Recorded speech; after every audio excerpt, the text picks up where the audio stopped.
হয়তোবা সে কোনো মক্কেল পাঠানোর জন্য সারা এফডিসিতে। আমরা তো আসলে নির্ধারণ করতে পারি না, দর্শক নির্ধারণ করবে কে খারাপ কে ভালো। তো শোনেন, পলি তো নিজের দাবি করে সে মান্না রুবেলের নায়িকা, তো আপনি তো ওই সময় আসলে দেখছেন। পলির কথাটা বলি, ফায়ার একটা ছবি বাংলাদেশে রাখেন, বাংলাদেশে ফায়ার নামে একটা ছবি হয়েছে, সেই ছবির পোস্টারে লেখা ছিল 18 বছরের নিচে কোনো লোক সিনেমা হলে যাইতে পারবে না। তার মানে আপনি যেটা বলছেন ওই ছবির হিরো ছিল মান্না ভাই, এটা সারা বাংলাদেশের লোকে জানে। তাই মান্না ভাই তার দেয় নাই, কে দিছে? পলি দিছে। এবং পলির সাথে আরও সাকিব খানও ছবি করছে, আরও অনেক হিরো ছবি করছে। হিরোদের কিন্তু কোনো দোষ হয় নাই, দোষ হয়েছে নায়িকার। যেহেতু নায়িকা এটা দিয়ে অভ্যস্ত, এটা না দিলে তার শরীর জ্বলে, সে ডাইরেক্টর বলে যে আমার জন্য এরকম একটা শর্ট বানান। এই জন্য আমরা এই রকম ল্যাংটা নায়িকা বাংলা চলচ্চিত্রে যাতে না থাকে, শিল্পী সমিতির কাছে আমরা আবেদন করব যাতে তারে এফডিসি থেকে বহিষ্কার করা হয়। ওই সময় কোনো কর্মকাণ্ড চোখে পড়ছে কিনা? আপনি যেহেতু আমি ম্যাক্সিমাম ছবিতে কাজ করছি। কর্মকাণ্ড কি?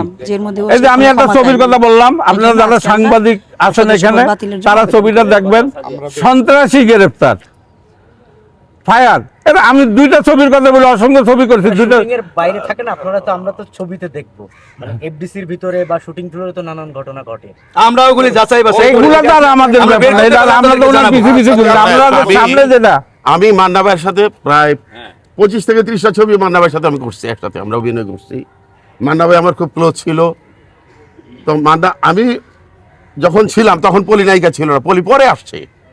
তো পলি পরে আসছে, আমি কিন্তু একজন, আপনারা জানেন আমি একজন প্রযোজক এবং একজন অভিনেতা। যখন এই পলি টলি এগুলো যখন এই ইন্ডাস্ট্রিতে আসলো, যখন অশ্লীল শুরু হলো, আমি বাইকে চলে গেলাম, আমি আর ছবি বানাইনি। তারপরে আইসা এই আজকে 4-5 বছর আগে আসছি, আইসা আমি আবার 2টা ছবি বানালাম, পালাবার পথে এবং ইনোসেন্ট লাভ। আমাদের কোনো অশ্লীলতা নাই। আবার এই অশ্লীল নায়িকার এখন নির্বাচনে দাঁড়াচ্ছে, তারা আসতেছে, আবার চলচ্চিত্র অশ্লীল হবে। এই জন্য এদের কাছে সাবধান, এদেরকে বয়কট করা হোক, যে আমাদের চলচ্চিত্র যেন কলঙ্কিত আর না হয়। আর সবচেয়ে বড় কথা হলো কি, সবচেয়ে এবার যেটা আমরা দেখলাম, পলি ম্যাডাম একজন চলচ্চিত্রের নায়িকা, খারাপ ভালো ল্যাংড়া ছবির নায়িকা হোক, যাই হোক, সে নায়িকা। এবার নির্বাচনে তাকে দেখা গেছে বিভিন্ন জনের, বিভিন্ন বাইরের লোকের হাত ধরে সে বিভিন্ন জায়গায় ঘুরতে আছে। তার নির্বাচন করার কোনো ইচ্ছে ছিল না, হয়তোবা সে কোনো মক্কেল পাঠানোর জন্য সারা এফডিসিতে মানুষের হাত ধরে ঘুরছে। এটা মনে হয় তার অন্য একটা ব্যবসা।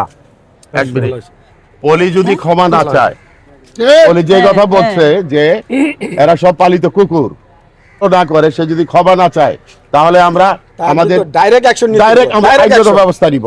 কেন সে পালিত কুকুর বললো? করবেন কিনা? হ্যাঁ, যদি সে ক্ষমা চায়, আমরা আন্দোলন করব, আমরা শিল্পী সমিতির কাছে বিচার চাবো, আমরা শিল্পী সমিতির কাছে বিচার চাবো। আমরা এই বৈরিতার আমরা সেখানে বিচার না পাই, তাহলে আমরা মামলা করব। কেন সে পালিত কুকুর বললো? সে কে বাংলাদেশের? সে কে বাংলাদেশের? সে পালিত কুকুর বলবে? সারা চলচ্চিত্রটাকে সে ধ্বংস করছে, সারা চলচ্চিত্রকে সে ধ্বংস করছে। অশ্লীল ছবি নায়িকা আমাদের কোর্ট শিল্পী সমিতি, আমরা প্রথম আমাদের কোর্টে বিচার দিব, দেখি আমাদের কোর্ট কি বিচার করে। পরিপূর্ণ বিচার না পাইলে আমরা আইনগত ব্যবস্থা আমরা আমাদের সমিতিতে বিচার দিব। লাস্ট কথা হলো পলির বিচার চাই আমরা, এবং এই চলচ্চিত্রে আমরা পলি যাতে ব্যান্ড হয়, একজন নায়িকা, সেই ব্যবস্থা যাতে শিল্পী সমিতি করে। এরকম নায়িকা যদি এখনো আমাদের মাঝে থাকে, তাহলে আমাদের চলচ্চিত্রের ভবিষ্যতের কোনো উন্নতি দেখি না। কারণ উনি এফডিসি আইসা বিভিন্ন লোকের হাত ধরে হাতে যা করে আমরা চিনিও না, এবং মনে দেখি যে অনেক সময় সে টিকটক করে, এবং মনে হয় এখন সে এই চলচ্চিত্রের কোনো কাজ না পাইয়া সে অন্য পেশা বাইসা নিয়েছে, বিভিন্ন লোকের হাত ধরে এফডিসিতে হাতে। এটা আমরা তার উপযুক্ত শাস্তি এবং বিচার চাই আমরা শিল্পী সমিতির কাছে। ওনার নামে বিচার দেব আমরা 103 জন, এবং উনি 295 জনের কথা বলছে। সবাই মিল্লা আমরা একত্র হইয়া আমরা ওনার বিরুদ্ধে একটা আন্দোলন গড়ে তুলবো। দেখছো মামা, পলি তো দাবি করে, তারা নাকি- জি, জি, জি, বলেন। কথা থাকতে পারে। হবে কিভাবে? একজন জি জি বলেন না বলেন না ওদের তো পলি প্রশ্ন নিজে থাকতে দাবি পারে। করে, আপনি একটু আগে বলছিলেন। শালি কিন্তু আপনি কাকুন না, আমরা যদি জ্বলে উঠি তাহলে কিন্তু আপনি একদম পালাবার পথ পাবেন না বলে দিলাম। আচ্ছা শুনেন, না এক মিনিট আমি কথা শেষ করি। ডিরেক্টর কালো আমি তার কথা ডিরেক্টর কালো কি করছে, সেও মনে করেন আগে নির্বাচনে গন্ডগোল করছে, এবার নির্বাচনে সে গন্ডগোল করছে, এই যে নানার সার সঙ্গে।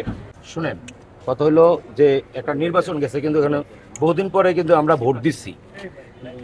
শিল্পী সমিতির নির্বাচন উপলক্ষে কিন্তু সবাই আসা। আমার কথাগুলো একটু শুনেন। শিল্পী সমিতির নির্বাচন উপলক্ষে কিন্তু আমরা আসছি এবং আমরা শিল্পী দেখে কিন্তু এই নির্বাচনে অংশগ্রহণ করছি, আমরা ভোট দেওয়ার জন্য আসছি এবং ভোট দিচ্ছি। 577 জন, 573 না, কথা 573 জন ভোটার এই যে কথাগুলা আলোচনা করছে, 573 জনের কি অপমান করা হয়েছে। কিন্তু এখানে আলমগীর ভাইও কিন্তু সদস্য। ইয়েস 100%। আলমগীর ভাই সদস্য, আমাদের বহুত গুণী লোক আছে সদস্য, যাদেরকে আমরা শ্রদ্ধা করি, সম্মান করি, ইজ্জত দেই। তাদের সামনে আমরা বসি না কখনো, তাদেরকে আমরা সম্মান করি, ইজ্জত করি। আজকে যে কথাগুলো আলোচনা হয়েছে, সেই আলোচনাগুলা টোটালি খারাপ। কারণ আমরা যারা শিল্পী, এখানে ছোট হোক বড় হোক, আমরা কিন্তু শিল্পী। শিল্পী ছাড়া এখানে কেউ নাই। কিন্তু আপনারাও যারা ক্যামেরায় আছেন, এই সাংবাদিক আছেন, আপনারাও একটা শিল্পী। কারণ নাহলে শিল্পীর মর্যাদা আপনারা দিতেছেন, আমরাও কিন্তু এই মর্যাদা পাইতেছি। আজকে আপনারা এই কথাগুলা রেকর্ড করতেছেন, কথাগুলা বিভিন্ন পর্যায়ে মানুষ শুনবে। আজকে এই চলচ্চিত্র শিল্পী সমিতি যে নির্বাচন হয়েছে, যারা পাশ করছে সবাই কিন্তু এই ভোটের মাধ্যমে পাশ হয়েছে, কিন্তু খারাপ কিছু হয়নি কিন্তু এখানে আপনারা দেখছেন। আর যারা ফেল করছে, সামান্য কিছু ভোটে ফেল করছে, অথচ দেখা যাইতেছে আমার একটা ভোট একজন আমি দিনে আমার পছন্দ একজনের দিচ্ছি। হ্যাঁ, তো ভোট তো সবাই পাস করবে না, এটা মৌলিক অধিকার যারা। সবার অধিকার। ভোটে আমি ইচ্ছা করলে দাঁড়াইতে পারতাম, কিন্তু আমি তো দাঁড়াইনি। আমার প্রার্থী একজন দাঁড়াইছে, তার পছন্দ মতো আমরা ভোট দিছি। কিন্তু এখানে যে সবাই পাস করবে এমন কোনো কথা নাই। শিল্পী সমিতি চালানোর মতো অভিজ্ঞতা সবার থাকে না, যারা পাস করছে তারা যোগ্য ব্যক্তি, এবং আমরা তারা যোগ্য ব্যক্তি মনে করেই তো আমরা তারা ভোট দিচ্ছি। প্রতিটা লোকের আমরা ভোট দিচ্ছি। আপনি ফেল করছেন বুঝাই যে আমরা এরা ভোট দেয় নাই, না, এরাও ভোট দিচ্ছে আপনাদেরকে। আপনার মনে করতে হইব যে আমি যাতে ফেল করছি, হ্যাঁ, কোনো কারণে একটু থাকতে পারে, কিন্তু ভোট তো সবাই, আমি পাস করি নাই, আমার প্ল্যানে যারা আছে সবাই তো পাস করছে। তাহলে অসুবিধাটা কি? কেন আমাদেরকে গালি দেওয়া হবে? যখন গালি দেওয়া হয়েছে, এখন আমরা তো সবাই প্রতিবাদ করা উচিত একটা লোকের বিরুদ্ধে। কারণ প্রতিটা শিল্পীর ভিতরে আগুন আছে, আগুন নাই কার ভিতরে?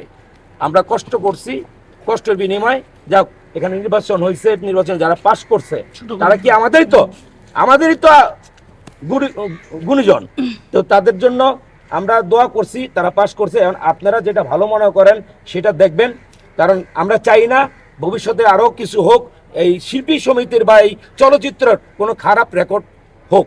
মানুষের বিভিন্ন জায়গা থেকে বিভিন্ন কথা বলে, এটা শুনতে চাই না।